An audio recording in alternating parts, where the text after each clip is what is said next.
અને મહત્વપૂર્ણ સમાચારો પર નજર કરીએ તો અમદાવાદના થલતેજ વિસ્તારમાં પાર્કિંગને લઈને હુમલો કરવામાં આવ્યો છે। બે જૂથ વચ્ચેની બોલાચાલીમાં અશોક ઠાકોરને ઈજા પહોંચી છે। રાહુલ નામના વ્યક્તિએ અશોક ઉપર હુમલો કર્યો છે। પાર્કિંગ બાબતે થયેલી બોલાચાલી બાદ બબાલ સર્જાઈ હોવાના દ્રશ્યો સામે આવ્યા। બે જૂથ વચ્ચે બોલાચાલીમાં અશોક ઠાકોરને ઈજા પહોંચી છે। સમગ્ર મામલે હવે પોલીસે કાર્યવાહી હાથ ધરી છે। છેલ્લા ઘણા સમયથી અમદાવાદમાં પણ સતત મારામારીના કિસ્સાઓ સામે આવી રહ્યા છે।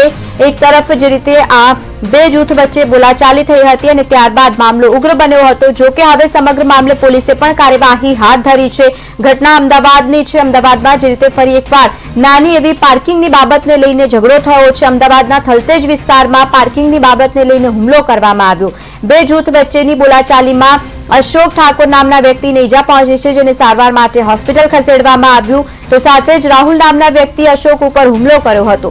પાર્કિંગ બાબતે થયેલી બોલાચાલી બાદ મામલો ઉગ્ર બન્યો હતો અને બે જૂથ વચ્ચે બોલાચાલી થઈ અને ત્યારબાદ એકબીજા ઉપર વાર પ્રતિવાર કરવામાં આવ્યા। જો કે હવે સમગ્ર મામલે પોલીસે કાર્યવાહી હાથ ધરી છે।